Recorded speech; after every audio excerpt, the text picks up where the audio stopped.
मैं हूं राहुल गौतम और आप देख रहे हैं आज तक। मैं मौजूद हूं कालाबुर्गी एयरपोर्ट पर, जहां पर भारतीय राष्ट्रीय कांग्रेस के अध्यक्ष मल्लिकार्जुन खड़गे बस अब थोड़ी ही देर में 3 जनसभाओं को संबोधित करने वाले हैं। मेरे साथ मौजूद हैं। धन्यवाद खड़गे साहब आपका बात करने के लिए। कैंपेन सर कैसा चल रहा है? बहुत ज्यादा गर्मी है, आप लगातार कैंपेन कर रहे हैं। How you coping with the heat sir? Heat का सवाल नहीं है। इलेक्शन में हमेशा यहाँ पर जब मई में इलेक्शन होता है तो हर वक्त हमको ऐसा ही जाना पड़ता है। कोई ऐसा समय नहीं होता यहाँ पर इलेक्शन के वक्त ठंडी, हमेशा या अप्रैल में ऐसा ही इलेक्शन होता है। और ये भी हम जो फेस कर रहे हैं यथा प्रकार चल रहा है पहले से। 2 चरणों का मतदान हो चुका है। ऐसा लग रहा है कि कांग्रेस ने अपना पूरा चुनावी कैंपेन में चौथा घेर डाल दिया है। क्या कोई फीडबैक आया है आपको? क्योंकि लग रहा है कि कांग्रेस पार्टी उत्साहित है। नहीं, जो फीडबैक हमको आया है, जो वर्कर्स ने हमको दिया है, कैंडिडेट्स ने जो दिया है, उससे हमको ये लग रहा है कि बीजेपी को सत्ता से आने में रोकने का हमको इससे विश्वास मिला है और वो रोक देंगे। आपके मैनिफेस्टो को लेकर पूरा चुनावी कैंपेन जो है बीजेपी बना रही है, उसको प्रो माइनॉरिटी बता रही है। कह रही है कि आप वेल्थ रीडिस्ट्रीब्यूट कर देंगे, मंगलसूत्र छीन लिए जाएंगे, मुसलमानों को दे दिए जाएंगे। उस पूरे अटैक को, उस पूरे कैंपेन को, आप नैरेटिव को कैसे देखते? देखो, ये जो सेंसिबल आदमी है वो बात ऐसा नहीं करता। अब लैंड रिफॉर्म्स लाए हम, कितने गरीब जो है टेनेंट मालिक बने, वो कोई नहीं बोलता। अब ये जो है लैंड रिफॉर्म्स है, बैंक नेशनलाइजेशन है, ये जो स्टेट ट्रेडिंग है, उसके बाद LIC नेशनलाइजेशन है, ये सारी चीजें लोगों के अच्छाई के लिए हम लोग करना है। ये नहीं कि किसी का छीन लेके दूसरे को देना। ये गलत प्रोपेगेंडा कर रहे हैं। कोई तो आज तक हमने 55 साल हुकूमत की और आज़ादी के बाद हमने कम से कम, अब कोई भी गवर्नमेंट अब तक रहने दो, वाजपेयी से लेकर नरसिंह राव से लेकर सब, कौन छीन लिया किसका? अरे ये तो रिफॉर्म से जब आते हैं थोड़े से तब्दीली होते, जैसा कि हेल्थ के लिए क्या करना, जैसा कि एजुकेशन के लिए क्या करना। उसका मतलब ये नहीं कि किसी का छीन के दूसरे को देने का। अमित शाह कह रहे हैं कि आपने रिजर्वेशन छीन लिया, AMU में छीन लिया, कर्नाटका में छीन लिया, आंध्रा में छीन लिया, SC ST OBC का, और मुस्लिम्स को दे दिया। नहीं, कहाँ है बताओ, बोलो ना। आप देखो, ये जो 18% रिजर्वेशन कर्नाटक में वो है, कहाँ छीन लिए? और दूसरे 15% सेंट्रल गवर्नमेंट में आज भी है, पहले भी था। कौन सा ये छीन लिए, ये दिए?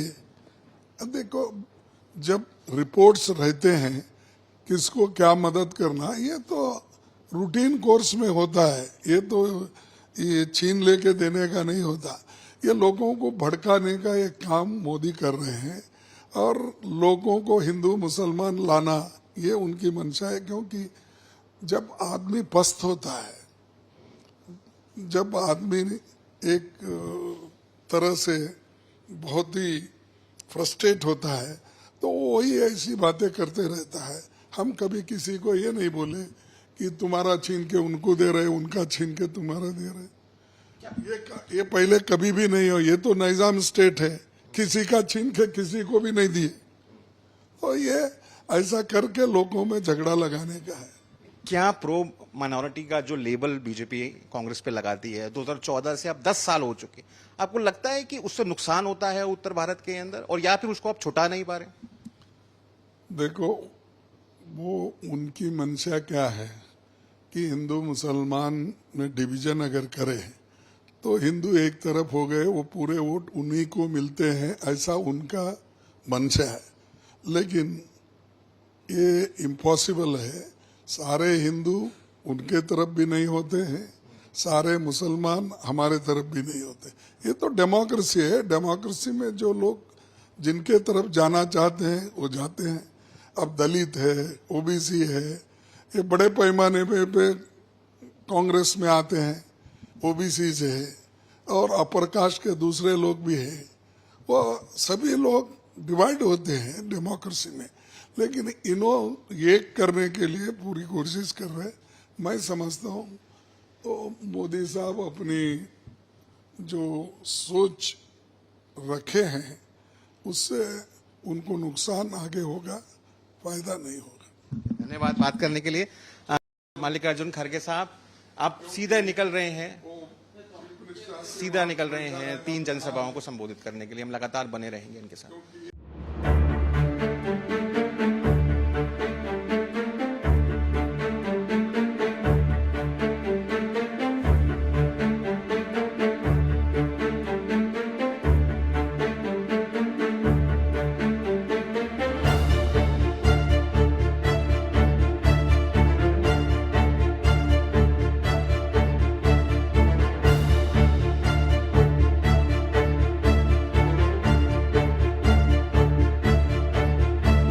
पीने की आजादी देंगे, आपने ऐसा दिया, लिखा हुआ है मैनिफेस्टो के अंदर, जिसका मतलब ये है कि आप काउ स्लॉटर भी अलाउ कर देंगे। अब लोग क्या खाना क्या पीना इसके ऊपर एक व्यक्ति कंट्रोल नहीं कर सकता। संविधान में है सबको खाने पीने का, बैठने का, रहने का, चलने का सब है। इसीलिए किसी के ऊपर पाबंदी खाने के लिए आप नहीं डाल सकते। और जो योगी आदित्यनाथ खाता है उनके फॉलोअर्स दूसरा खाते हैं, तो ये ऐसी चीज बोलना I think he is not अभी हिंदुस्तान के जो कल्चर को वो ठीक से नहीं समझते। धन्यवाद धन्यवाद।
कांग्रेस अध्यक्ष मल्लिकार्जुन खड़गे एक रैली खत्म करने के बाद अब दूसरी रैली के लिए सातिम जा रहे हैं। चौपर में मौजूद हूं मैं उनके साथ।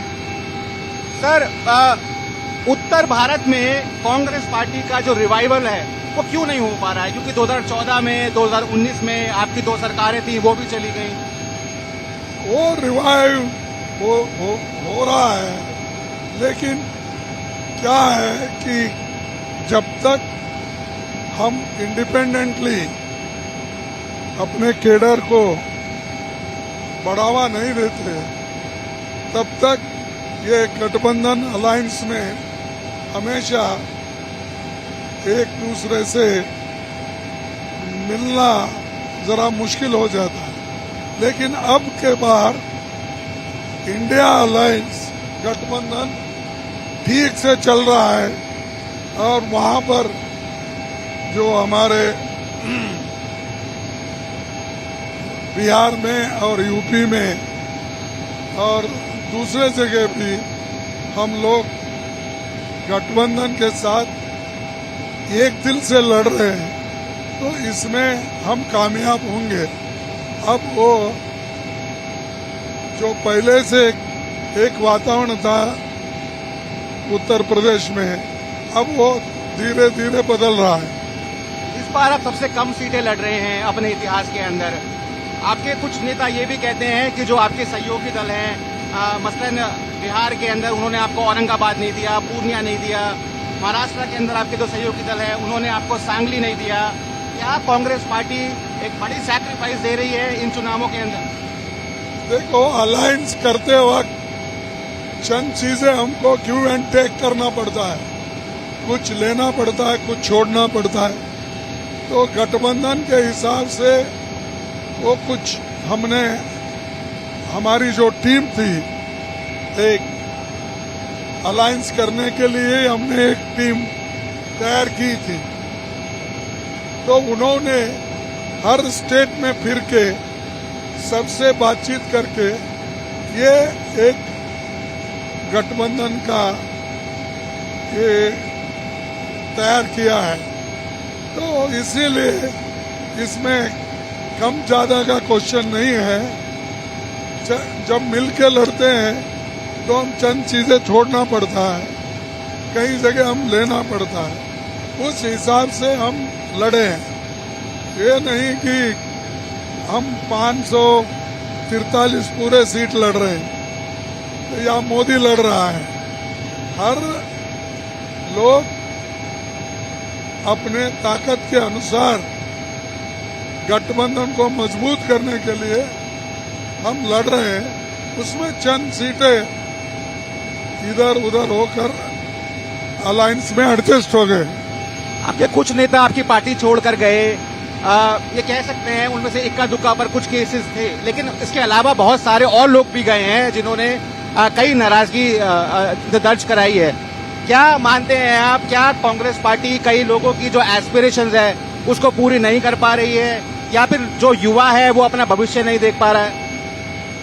देखिए, सबको तो खुश नहीं कर सकते, सबको तो टिकट नहीं मिल सकता।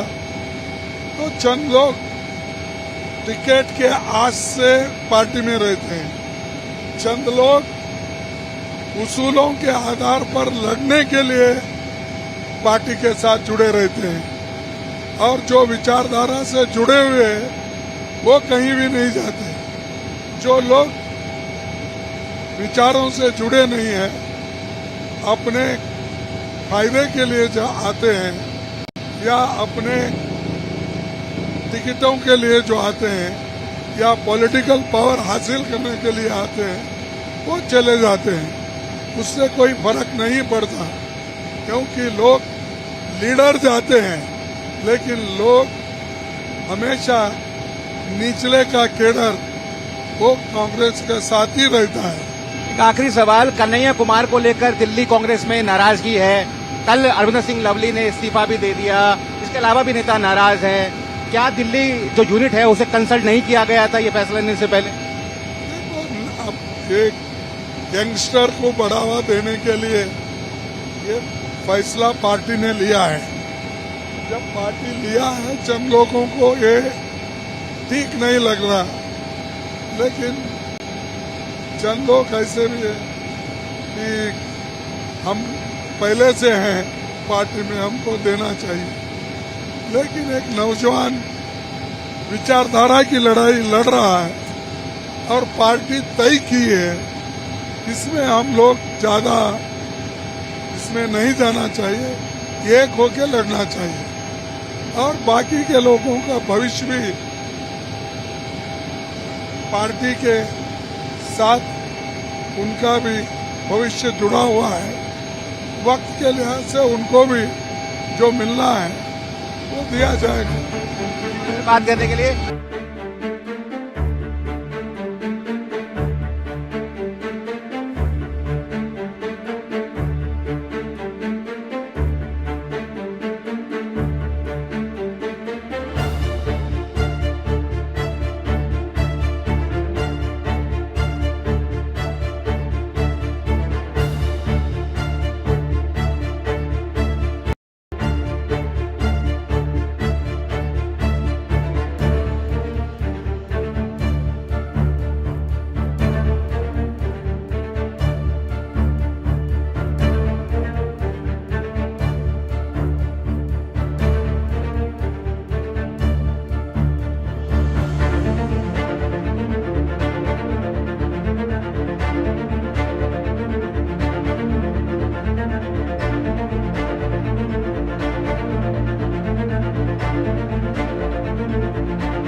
सर, आप लगातार सुबह से कैंपेन में आपको फॉलो भी किया हमने।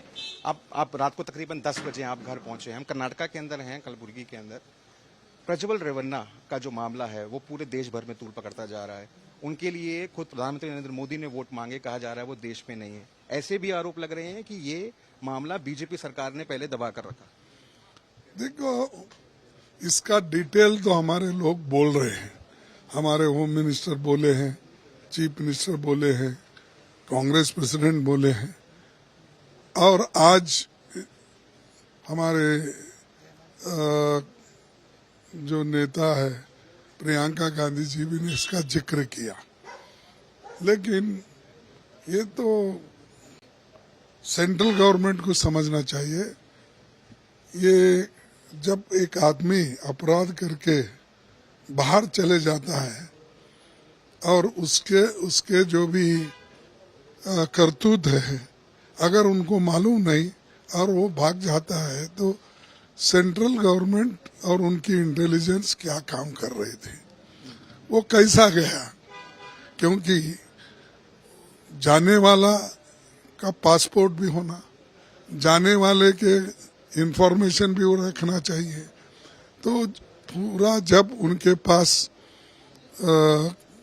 इतनी मशीनरी है, अब छोटा सा कोई काम होता है तो ईडी इनकम टैक्स वालों को भेज देते हो तुम्हारे पास वो इंफॉर्मेशन नहीं। जिस आदमी ने इतना बड़ा काम किया, जो इतना बड़ा गंदा काम किया, और उसके लिए उसको पकड़ने का, उसको शिक्षा देने के लिए, उसको पनिशमेंट देने के लिए अगर गवर्नमेंट तैयार नहीं है, तो मैं समझता हूँ कि सेंट्रल गवर्नमेंट के कनाइन से वो चले गया होगा। आप बार बार अपनी रैलीज में ये जिक्र करते हैं कि बीजेपी संविधान को चेंज कर देगी, आरक्षण को खत्म कर देगी। बीजेपी के नेता ये कह रहे हैं कि ये हमारे मैनिफेस्टो में कहीं मेंशन नहीं है, और आप फियर साइकोसिस क्रिएट कर रहे हैं, लोगों को डरा रहे हैं, भ्रमित कर रहे हैं। नहीं, हम डरा रहे नहीं। उनके ही एमपीज लोग जो बोले हमको 2/3 मेजोरिटी की आवश्यकता है अगर संविधान बदलना है, हम नहीं बोले।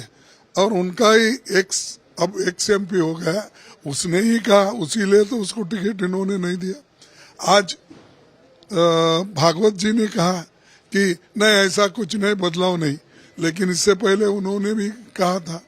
और यूपी में तो ये हमेशा चलते ही रहता उनका जो भाषण है कि संविधान बदलना, हमने हमारे विचारों को उसमें नहीं है, सिर्फ वो ब्रिटिश विचारधारा के लोगों का विचारों को लेकर डॉक्टर अंबेडकर जी ने बनाया है। हमारी संस्कृति उसमें नहीं है, हमारा जो इस देश का जो हिंदू चित्रण होना उसमें नहीं है। ये बाहर से वही लोग कर रहे हैं, हम लोग नहीं है। हम भ्रमित नहीं कर रहे, हम तो संविधान की रक्षा करने के लिए हमारे लोगों को हम बोल रहे हैं कि तुम मजबूत के साथ रहो, लड़ो और देश की सेवा करो। हमारे को डेमोक्रेसी की चिंता है और उसके इंस्टीट्यूशंस जो भी है कमजोर कर रहे हैं, मिसयूज कर रहे हैं। और इससे पता लगता है, रेवंत रेड्डी जी को भी ये पुलिस ने समन किया है, मुख्यमंत्री हैं तेलंगाना के। नहीं, हमारे मुख्यमंत्रियों को तो कर ही कर रहे हैं। मुझे भी आज किए थे कि मुझे और राहुल गांधी जी को कि एक नोटिस भेजा था, आपको एक नोटिस हम पहले दिए थे, अब तक आपका रिप्लाई नहीं आया, क्या बात है। तो इसीलिए अगर रिप्लाई आप 2 दिन में नहीं दिए तो फिर हमको कानूनन एक्शन लेना पड़ता है। तो हम लिखे हैं, भाई हमको 15 दिन का टाइम दो, इलेक्शन में हम घूम रहे हैं, उसके बाद देखेंगे। 3 तारीख लास्ट डेट है अमेठी और रायबरेली के लिए। आपने कहा कि शौक लगेगा हमारे नाम से। कुछ लोग कह रहे हैं कि आप भी मैदान में उतर सकते हैं इन 2 सीट से। देखो, मैं जाने का वहाँ सवाल ही नहीं होता, वहीं के कैंडिडेट्स रहेंगे।